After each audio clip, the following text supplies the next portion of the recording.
வணக்கம் நண்பர்களே. இன்றைக்கி நம்ம பார்க்க போகிற பதிவுகள் என்னென்னு பார்த்தீங்கன்னாக்கும் ஃபேன்சி நம்பரை பற்றி தான் இன்றைக்கி நம்ம பார்க்க போகிறோம். முதல் நம்ம சேனலை சப்ஸ்கிரைப் பண்ணாதவங்க சப்ஸ்கிரைப் பண்ணிக்கங்க, பக்கத்தில் இருக்க பெல் பட்டனை கிளிக் பண்ணிக்கங்க. அப்போ தான் நாங்கள் போடுற ஒவ்வொரு வீடியோவும் உங்களுக்கு வந்து சேரும். அதாவது ஒரு ஃபேன்சி நம்பர் அப்படின்னு பார்த்தீங்கனாலே 2 வீலராக இருந்தாலும் சரி, 4 வீலராக இருந்தாலும் சரி, அல்லது செல்ஃபோன் எண்ணாக இருந்தாலும் சரி, எல்லாத்துலேயுமே ஃபேன்சி நம்பர் வேணும் அப்படின்னு ரொம்ப பேர் கேட்டுட்டு தான் இருக்கிறாங்க. இந்த ஃபேன்சி நம்பர் நம்ம வாங்குறதுனால நம்மளுக்கு என்ன பலன், எப்படி பலன்கள் இருக்கும் அப்படின்றத நம்ம இந்த பதிவில் பார்க்கலாம். முதல்ல நம்ம ஃபேன்சி நம்பர் அப்படின்றத நம்ம வந்து கொஞ்சம் அவாய்ட் பண்ணிக்கணும். ஃபேன்சி நம்பர்னால நம்மளுக்கு எந்த ஒரு ஆதாயமும் கிடையாது. முதல்ல அதாவது இப்போ ஃபேன்சி நம்பர் நம்ம வாங்கிட்டோன்னு வைங்களேன், அந்த வாங்கின பிறகு அங்கே என்ன மாதிரி விஷயங்கள் நடக்கும் அப்படின்னு பார்த்தீங்கன்னாக்கும் ஏறுக்கு மாறான விஷயங்கள் தான் அங்கே நடக்கும். ஆனால் நம்ம அதை வந்து கண்டுக்க மாட்டோம். எல்லாம் அப்படி தான் போயிட்டுருக்கு அப்படின்னு தான் நம்ம நினைப்போம். ஆனால் நம்பர்கள் நன்றாக வேலை செய்கிறது. இந்த நம்பர் வந்த பிறகு ஒரு காருக்கே ஒரு நம்பர் வாங்குகிறாங்கன்னு வைங்களேன், அதாவது காருக்கு நம்பர் வாங்குகிறாங்க அப்படின்னு பார்த்தீங்கன்னா ஃபேன்சி நம்பர் 7777 இந்த நம்பர் வாங்கியிருக்காங்கன்னு வைங்களேன்.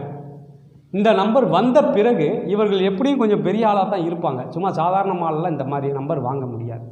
இந்த நம்பர் வாங்கின பிறகு இவருக்கு எப்படி இருக்குது அப்படின்னு பார்த்தீங்கன்னா 10 பேர் 20 பேரை வச்சு வேலையெல்லாம் நல்லா வாங்குவாங்க.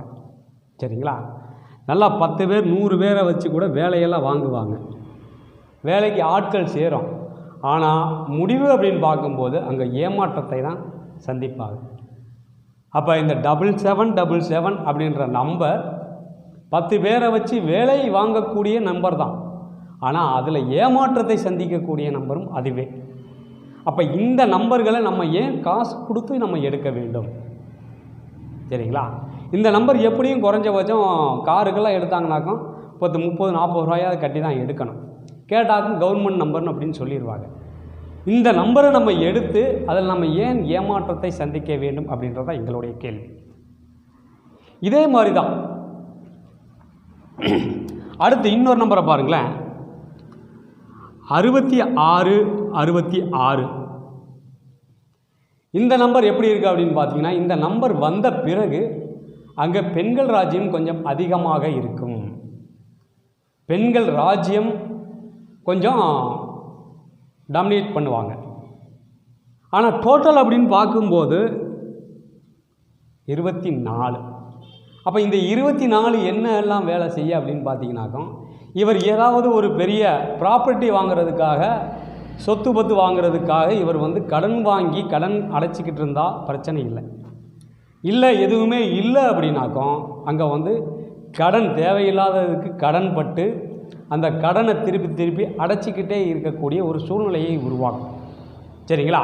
அப்போ இந்த மாதிரி எண்களையெல்லாம் நம்ம வந்து தேவையில்லாமல் நம்ம பணம் கொடுத்து எடுத்து நம்ம, அதாவது சொல்லுவாங்களே, நமக்கு தானே மண்ணை வாரி போட்டுக்கிட்ட மாதிரி, தனக்குத்தானே சூனியம் வச்ச மாதிரி, நம்மளே காசு கொடுத்து நம்மளே சூனியம் வச்சுற மாதிரி தான் இந்த மாதிரி நம்பர்கள். அப்போ இந்த மாதிரி நம்பர்களை நம்ம ஏன் பணம் கொடுத்து நம்ம எடுக்கணும்? அப்போ பணம் கொடுத்து எடுக்கிற நம்பர்களை வந்து நம்ம நல்ல நம்பராக, நம்ம ராஜநிலை சார்ந்து ஒரு நல்ல நம்பர்களை கேட்டு, ராஜநிலை சார்ந்து யாராவது ஒரு நண்பர்களை பிடிச்சி அவங்களுடைய ஆலோசனைப்படி ஒரு நல்ல நம்பர்களை நீங்கள் எடுத்து அதை பயன்படுத்தும் போது நல்ல விஷயங்களாக இருந்தாலும் சரி, நல்லது உங்களை தேடி வரும். சரிங்களா? இது மாதிரி தான் நம்பர்கள் அப்படின்னு பார்க்கும்போது ஃபோன் நம்பர்லேயும் அதே தான் கேட்குறாங்க. எப்படி கேட்குறாங்கனாக்கும், எனக்கு ஃபேன்சி நம்பர் தான் வேணும் சார், ஏன்னாக்கும் நம்ம சொல்லும்போது அது வந்து ஒரு இதாக இருக்கணும், அதனால் எங்களுக்கு ஃபேன்சி நம்பராக எடுத்து கொடுங்க சார் அப்படின்னு கேட்குறாங்க. ஃபேன்சி நம்பர் நம்ம இப்போ சொல்கிறது பெருசு இல்லை, அதன் மூலமாக நமக்கு என்ன பலன் கிடைக்கும் அப்படின்றத நம்ம பார்க்கணும். இப்போ ஒரு தொழிலுக்காக நம்ம வந்து ஒரு ஒன்றும் இல்லை, ரியல் எஸ்டேட்டுக்கு இப்போ கேட்குறாங்க, அவங்க எழுதணும் அப்படின்னு நம்ம சொல்கிறாங்க. அதை எல்லா இடத்துலையும் அந்த போர்டு வைக்கிறாங்களே, அதுக்கு கீழே நம்பர்கள் எழுதும்போது அது நான் மேக்ஸிமம் பார்த்த எல்லா இடத்துலையுமே வந்து அங்கே பிரச்சனைகள் அதிகமாக இருக்கக்கூடிய நம்பர்களாக தான் நம்ம பார்த்துருக்கோம். ஏதாவது ஒரு இடத்துல நல்ல நம்பர்கள் வருது. தொழில் மூலம், ரியல் எஸ்டேட்டிற்கு தொழில் மூலம் நம்பர்கள் அருமையாக ஒவ்வொருத்தவங்களுக்கு அமைஞ்சிருக்குது. அவங்களுடைய ஃபீட்பேக்கை பார்க்கும்போது நன்றாக இருக்கிறது. ஆனால் மற்ற விஷயங்கள் அங்கே வந்து பிரச்சனையை கொடுக்குது. அப்போ ஒருத்தவங்க லேண்டு போட்டு அவங்க வந்து விற்க முடியாத ஒரு சூழ்நிலையில் இருக்காங்க அப்படின்னாக்கும் அவங்களுடைய ஃபோன் நம்பரை நம்ம எடுத்தாலே ஆட்டோமேட்டிக்காக நம்மளுக்கு தெரிஞ்சிடும். இப்போ இவர்கள் வந்து தொழில் மூலம் எப்படி அடுத்தவங்களுக்கு சம்பாரித்து கொடுத்துட்ருக்குறாங்களா இல்லை இவங்களுக்கே இவங்க சம்பாரிச்சுக்கிறாங்களா அப்படின்ற விஷயத்தை நம்ம அருமையாக எடுத்துடலாம். இது ஃபோன் நம்பர்லேயே எடுத்துடலாம், காரு அல்லது 2 வீலர் இந்த மாதிரி எண்களில் நம்ம தாராளமாக எடுத்து சொல்லிக்கிட்டு இருக்கோம். சரிங்களா? அப்போ ஃபேன்சி நம்பர் அப்படின்னு கேட்குறத கொஞ்சம் அவாய்ட் பண்ணிவிட்டு நல்ல நம்பர்கள் வேணும், ராஜநிலை சார்ந்து எங்களுக்கு நல்ல நம்பர்களை எடுத்து கொடுங்க அப்படின்னு நீங்கள் கேட்டிங்கனாக்க நாங்கள் எடுத்து கொடுக்கக்கூடிய அனைத்து நம்பர்களுமே அருமையான நம்பர் தான்.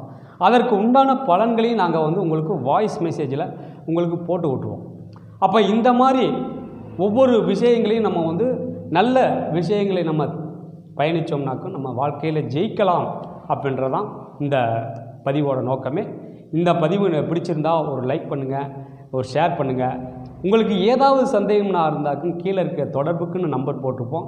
அந்த நம்பருக்கு கூப்பிட்டு உங்களுக்கு சந்தேகம் இருந்தால் அதை கேட்டு தெளிவுபடுத்தி கொள்ளலாம். சரிங்களா?